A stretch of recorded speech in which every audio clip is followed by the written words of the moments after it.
And here we go.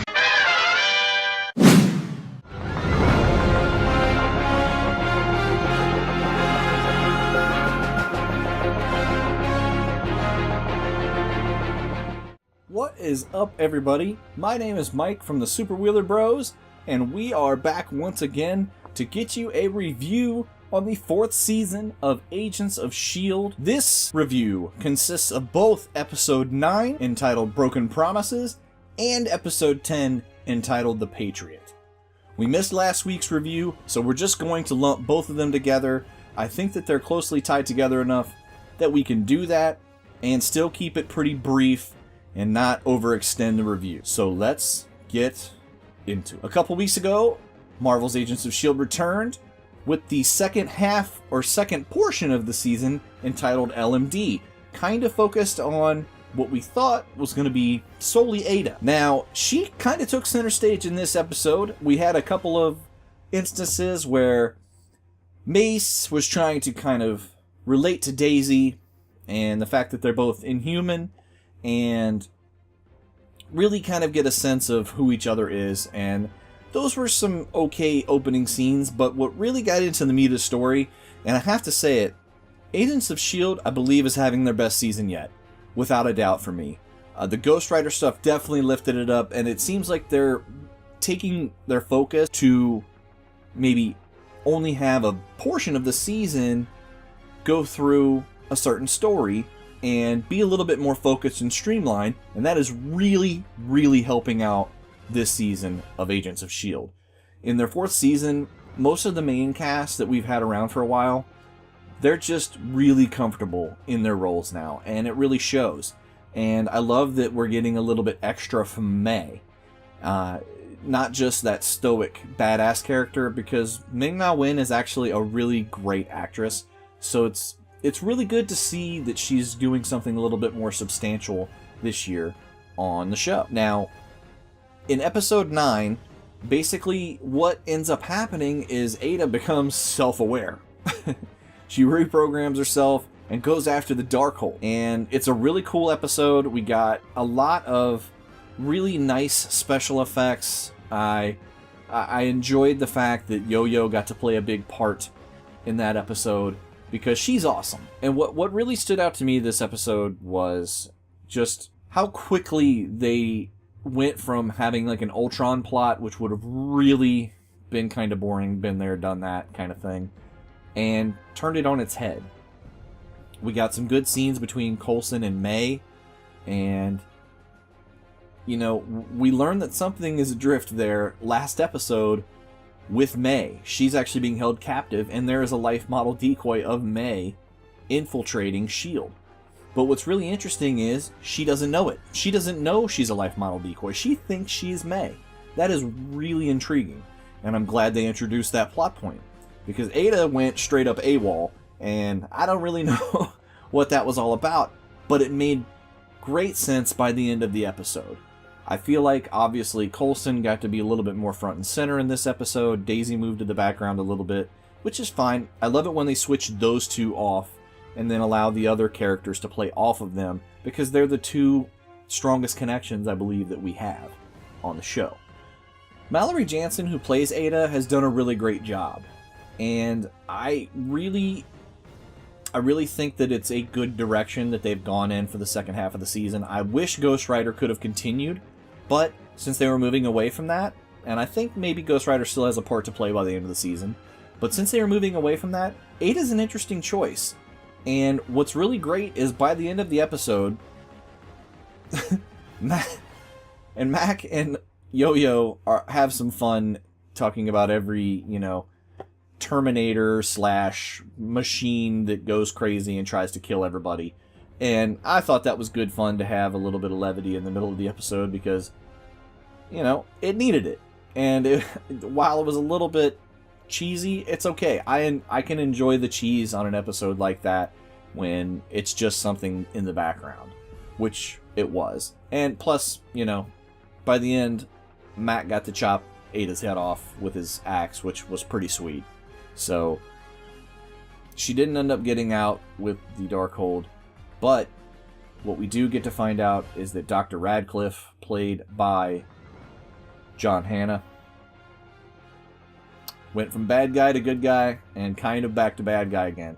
Although, in the 9th episode, when it's revealed that he was the one that was behind this, was behind masterminding the assault on the S.H.I.E.L.D. base, and that Ada is in fact still alive, that was not the real Ada, it was expected, but it was a good turn. Because it's weird that he all of a sudden just started being a part of S.H.I.E.L.D. and, you know, the fact that they turned it back on its head a little bit and that he has his own agenda, even though it's not entirely malicious, is going to be interesting to play out over the next few episodes. And we really don't know what's going to happen to May. She is still strung up, and as we move on to episode 10, entitled The Patriot, where we really got to see some awesome stuff with May, Coulson, Mac. Seriously, though. Henry Simmons is Mac. He's awesome.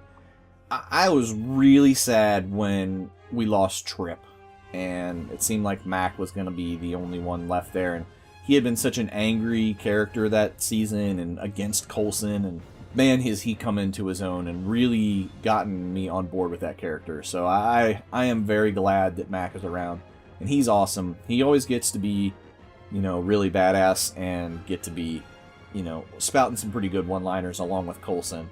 And his role as Coulson's kind of right-hand man, kind of going out with him on most missions, it's very well suited. And he has great chemistry with Yo-Yo.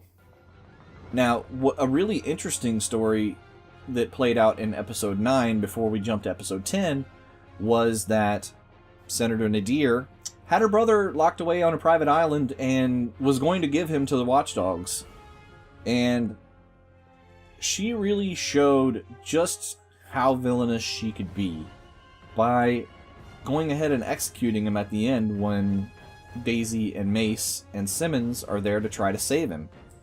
And we got a cool stinger with him at the end, starting to cocoon up even after he was executed in a helicopter. But I really am interested in also to see how the Watchdog aspect plays out in the second half of this season. It ought to be really interesting. They've got a couple of great threads to go with. So the good news is, when in seasons past we were lacking some kind of really interesting threads to follow, this one actually has a couple of breadcrumbs that can lead anywhere, and it's going to be pretty interesting to follow. Episode 10 really kind of dropped a major bomb on us, and I'm kind of glad. I don't know entirely how I feel about it, but I'm kind of glad at the same time. Simply because we get back to the way I thought it should have been, because I really thought it was stupid that Coulson stepped down and was having to take orders about missions from this guy who has no idea exactly what to do. And so what is really great about this episode is we get some awesome action. It's really intense, and we get to learn a little bit more about Mace. And guess what? Mace is not inhuman. And I thought that was an interesting wrinkle, because they've played him out to be a really tough and strong and charismatic leader, when in fact, it's kind of just a fluke. And General Talbot, played by Adrian Pastar, concocted the whole thing because they needed an enhanced individual who could be the face of S.H.I.E.L.D. And it was all a fabrication. Talbot basically took the bad parts of Dr. Hyde, or Mr. Jekyll and Dr. Hyde's formula, and changed it into what you see Mace be able to do, which is have super strength. And they called him the Patriot.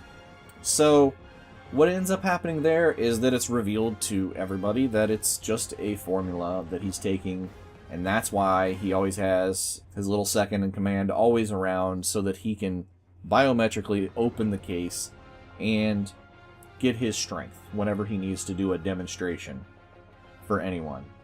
And I'm so glad that by the end of this episode, what we get is Agent Coulson saying, no, you still need to be the face that runs this place. but I'm the one that calls the shots. I'm the one that's going to be doing mission planning and doing what I do best. But you do all the politics because you're really good at it. And I thought that was really great. And I thought Jason O'Mara, who plays Mace, has done great. I think he's done an awesome job.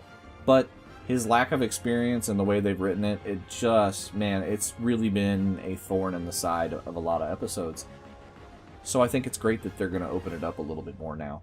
And the ending of the episode, the other aspect that I would like to talk about that really intrigued me was, again, the LMD life model decoy May coming in, again, not knowing what she is, and kind of got a little hint there.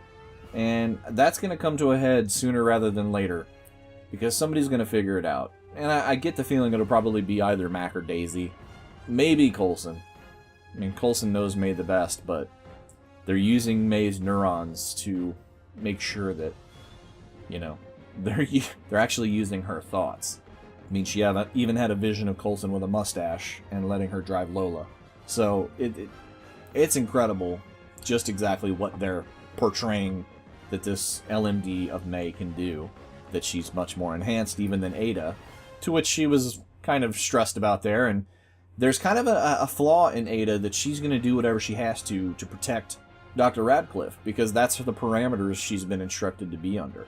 And she almost kills May when she fights her way out of the little comatose state that they've got her in. So it's going to be really interesting upcoming to see exactly what's going to happen. And like I said, I feel like they've done an excellent job of stringing episodes together. Probably the best stretch they've done on the show. Maybe even better than Ward's Turn in Season 1. So, consistently, they've put up a great episode after great episode this year, and it's been really enjoyable. So, definitely, I'm going to give 9s. They're not perfect episodes, but they're awesome episodes for each of the last 2 episodes. I really enjoyed myself, I was intrigued the whole way through, and I'm interested to see where it goes in the future.